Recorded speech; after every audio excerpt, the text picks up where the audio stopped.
ስሜ ፈርሃ ይባላል። የስሜ ትርጉም ደስታ ማለት ሲሆን ደስታ ደግሞ በተጨባጭ ኢስላምን አግኝቼ የምኖረው ህይወት ነው። ህይወቴ የሰላም ባህር ላይ የምትንሳፈፍ መርከብ ነች። በህይወቴ የደስታዬ ምንጭ ሙሉ ለሙሉ እምነቴ ነው። ኢስላም ሰላምና መረጋጋትን የሚያጎናጽፍ የአላህ ልዩ ችሮታ ነው። ያም እውነተኛነቱን ብቸኛው የስኬት መንገድነቱን የሚያሳይ ሲሆን ለባሪያ አእምሮች ደግሞ በቂ መረጃ ነው። ውሸት በልብ ላይ የሚመላለስና የጭንቀት ምንጭ ነው። ወደ ታሪኬ ስመለስ ከሻሃዳዬ በፊት የነበረኝን ታሪክ ላፍታም ቢሆን እንኳን ላስታውሰው አልሻም። የቀድሞ መጠሪያ ስሜን እንኳን ሳስታውሰው ውስጤን ይረብሸኛል። ያለፈ ታሪኬ በአእምሮዬ ውስጥ የተቀበረ የህይወቴ አካል ነው። የሂዳያ ታሪኬ የትዳር አጋሬን የተዋወቅኩበትን ጊዜ መነሻ ያደርጋል። ቀድሞም ለኢስላም የነበረኝ አመለካከት ጥሩ መሆኑ የሻሃዳዬን መንገድ አገርቶታል። ከባለቤቴ ጋር ከተዋወቅን በኋላ ሁለታችንም ቶሎ በትዳር የመተሳሰር ፍላጎት ነበረን። ባለቤቴ ኢስላም እንድቀበል ጥሪ ያቀረበልኝ፣ እኔ ግን ለሱ ወይም በፍቅሩ ተማርኬ ብቻ እምነቱን መከተል እንደማልችል ይልቁንም እምነቱን ማወቅ እንዳለብኝ ተረዳሁ። ምክንያቱም እምነት የዘላለም ነፃ መውጫ መደሰቻ እንጂ ለሰዎች ተብሎ የሚጓዙበት መንገድ አይደለም። ስለ እምነቱ ማወቅን የመጀመሪያ መነሻዬ ያደረኩ። እምነት መሰረቱን ዕውቀት እስካደረገ ድረስ በቀላሉ አይናድም። ለትዳር አጋሬ ብዬ ብሰልም በሁለታችን መሃል አለመግባባት ቢፈጠር እንኳን እምነቴን አደጋ ላይ መጣል አልሻም። በታሪኬ ላይ ከፍተኛ ሚና የነበረው ክስተት ለባለቤቴ ሰልማለሁ ያልኩት ቅጽበት ነው።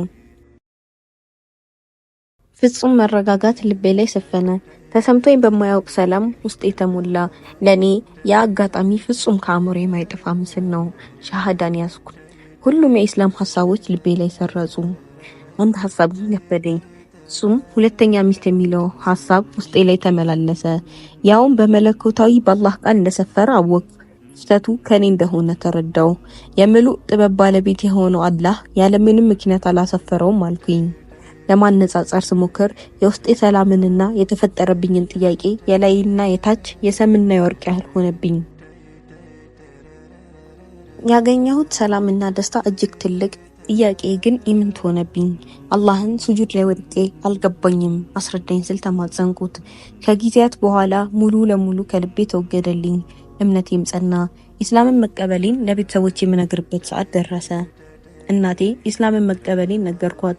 በተጨማሪ ትዳር እንዲዝ እንደሆነና የወደፊት የህይወት አጋሬ ሙስሊም እንደሆነ አስረዳኋት።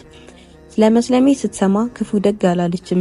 ይልቁንም ስለወደፊት እጩ የህይወት አጋሬ ማንነት አንዳንድ ጥያቄዎችን ጠየቀችኝ። አባቴ መርከበኛ ነው። ብዙን ጊዜ ከኛ ጋር ያሳልፍም። ከተፈጥሮ ባህሪ ጋር ተደምሮ ለሱ የመናገር ፍርሃት አደረብኝ። አባቴ መስለሜን ከሰማ በኋላ እስላም ሆንሽ ተባለ አለኝ። ምንም ሳልል በፍርሃት ከቤቴ ወጣው። ከህይወት አጋሪ ከባለቤቴ ጋር በሸሪዓ ፍርድ ቤት በትዳር ተጣመርን። በህይወቴ ከባድ ሁኔታ ላይ ያሳለፍኩበትን የአራስነት ጊዜ ነበር። የመጀመሪያ ልጄን ስወልድ ሳምንት ሲቀረኝ አከራያችን ቤቱን እንድለቅ ነገረኝ። ከቀናት በኋላ የመጀመሪያ ልጄን በኦፕራሲዮን ተገላገልኩ።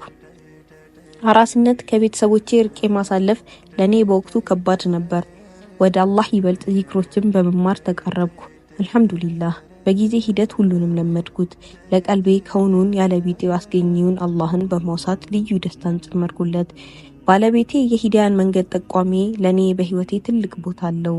አላህም ከሱ ሁለት ውድ ልጆችን በመስጠት ስጦታውን አነባበረልኝ። ቤተሰቦቼን በአንደበቴ ወደ ኢስላም ጥሪ ባላደርግላቸውም በተግባሬ ጥሬን አደርጋለሁ። ኢስላምን እንዲወፈቁም ዱዓ አደርግላቸዋለሁ። በኢስላም 11 ዓመታት ኖሬያለሁ። ኢስላምን ባላገኝ ምን ሆን ነበር ብዬ ማሰብ አልፈልግም። ውስጤንም እጅጉን ይረብሸኛል። ቢሆን ኖሮ ምንም ተስፋ አይኖረኝም ነበር። ኢስላም ማለት እኮ የሁለት ሀገር ደስታ ነው። ሙስሊሞች በዱንያ ያጣነውን ሁሉ በአኺራ እንደምናገኝ እናምናለን። የሁል ጊዜ ዱዓዬ አላህ መጨረሻዬን እንዲያሳምርልኝ ነው። ታሪኬን በዚህ አበቃው። ምስጋናዬ ለባለቤቴ፣ ለቤተሰቡ ሁሉ፣ በዋነኝነትም የባለቤቴ አባት በህይወቴ በምንም አይተኬ ሚና አላቸው።